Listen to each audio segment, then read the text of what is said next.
नहीं मिलेगी ऐसी सास बहू। दिल्ली के एक इलाके में एक महिला अपने बेटे और बहू के साथ रहती थी। अरे बहू देख तो जरा, कौन इतना दरवाजा पीट रहा है। अरे किसे क्या हो गया है, लगातार दरवाजा धड़ाधड़ पीटता जा रहा है। देखती हूँ मम्मी, पता नहीं सुबह सुबह कौन आ गया। बहू दरवाजा खोलती है तो देखती है कि बाहर एक लड़का खड़ा था। थोड़ा गुस्से में था। अरे मैडम, आपकी ऑनलाइन शॉपिंग ने परेशान कर रखा है। बार बार आप अपना सामान वापस लौटाती हैं। कभी एक बार में सामान आता ही नहीं। अरे कैसे बात कर रहे हो? मैं कंपनी को फोन करती हूँ। तुम्हें नहीं आना तो मत आओ, कोई और आ जाएगा। इसमें गुस्सा होने वाली कौन सी बात है? अरे बहू क्या हुआ, किससे बहस हो रही है? कुछ नहीं मम्मी, वो ऑनलाइन वाला लड़का आया है, उसी से बात कर रही हूँ। देखो भैया, ये सामान वापस नहीं लेना है तो मत लो, लेकिन हंगामा मत करो। अरे कोई बात नहीं, लाओ आप पैकेट। मेरा तो ये काम ही है, बस थोड़ा गुस्सा आ गया था। बहू अंदर जाती है और पैकेट लेकर बाहर आती है, लेकिन तब तक लड़का वापस जा चुका था। बहू को समझ में नहीं आया कि हुआ क्या।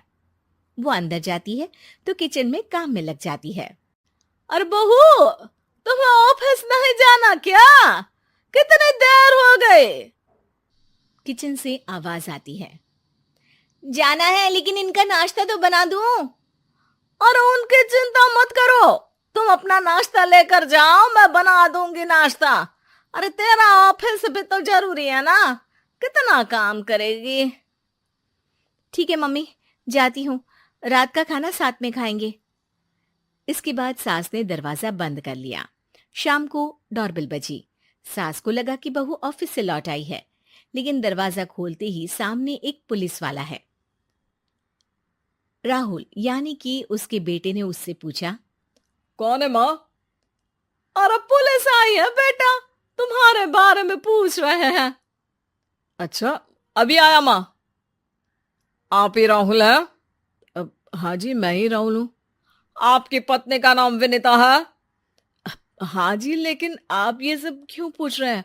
और कहाँ है मेरी वाइफ? देखिए, परेशान मत होइए, आपको मेरे साथ चलना होगा, मैं आपको रास्ते में पूरी बात बताता हूँ। मैं आपके साथ थाने क्यों चलूं? कोई क्रिमिनल थोड़ी ना हूं मैं। अरे मैं आपको थाने नहीं ले जाने आया हूं, बल्कि आपको मेरे साथ अस्पताल चलना है। राहुल परेशान होकर पूछता है। क्यों, क्या हुआ? देखिए, आपकी पत्नी का बड़ा एक्सीडेंट हो गया है और वो अस्पताल में भर्ती है। बस किसी तरह से आपका पता मिल सका, इसलिए हम आपको लेने आ गए। राहुल हड़बड़ी में माँ को बगैर बताए पुलिस वालों के साथ घर से निकल जाता है। सर, क्या हुआ मेरी पत्नी को, कुछ तो बताइए। देखिए, घबराइए मत, वो आईसीयू में है, अभी कुछ कहा नहीं जा सकता। कुछ देर में सभी अस्पताल पहुंचते हैं। डॉक्टर साहब, मेरी पत्नी ठीक तो हो जाएगी ना? कैसी हालत है उसकी? देखिए, अभी कुछ कहा नहीं जा सकता है। सिर में चोट है और खून बहुत बह चुका है। शायद खून की भी जरूरत पड़े। ठीक है, मैं खून देने को तैयार हूँ। ठीक है मिस्टर, लेकिन हमें सेम ग्रुप का ही खून चाहिए। अगर आपका मैच होगा तभी आपका खून काम आ सकेगा। जी ठीक है डॉक्टर साहब। तब तक राहुल की माँ भी अपने एक पड़ोसी के साथ अस्पताल पहुंच चुकी थी। अरे बेटा, क्या हुआ? बहुरी कैसी है? माँ, कुछ कहा नहीं जा सकता। अरे बेटा, परेशान मत हो। अरे बहू को कुछ नहीं होगा, वो दिल की बहुत अच्छी है। माँ बेटे बैठे हुए इंतजार कर रहे हैं। सर, आपका ब्लड मैच नहीं हो रहा है और ब्लड हमें अभी चाहिए। अरे बेटा, डॉक्टर साहब से बोलो ना मेरा ब्लड ले ले।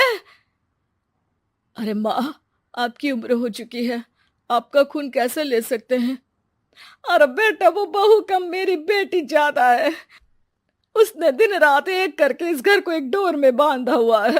अगर वो डोर टूट गई ना, तो मैं अपने खून का क्या करूंगी? राहुल की आंख में भी आंसू आ जाते हैं। ठीक है डॉक्टर साहब, माँ का भी ब्लड टेस्ट कर लीजिए। अगर मैच हो गया तो ठीक है, नहीं तो किसी और को फोन करता हूँ।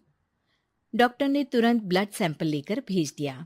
कुछ देर बाद माँ जी का ब्लड ग्रुप मैच कर गया है पेशेंट से। माँ जी तैयार है ना? माँ, क्या सोच रही हो? अरे बेटा, यही कि बहू की जिंदगी के लिए अगर अपनी जिंदगी भी दांव पर लगानी पड़े तो कम है।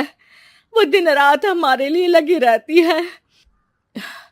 हाँ माँ, वो तो है। डॉक्टर साहब, माँ रेडी है, आप ब्लड ले लीजिए। बहू की जान बच गई और उसकी घर वापसी हो गई और एक नई शुरुआत भी। अरे विनीता, नाश्ता तैयार हो गया?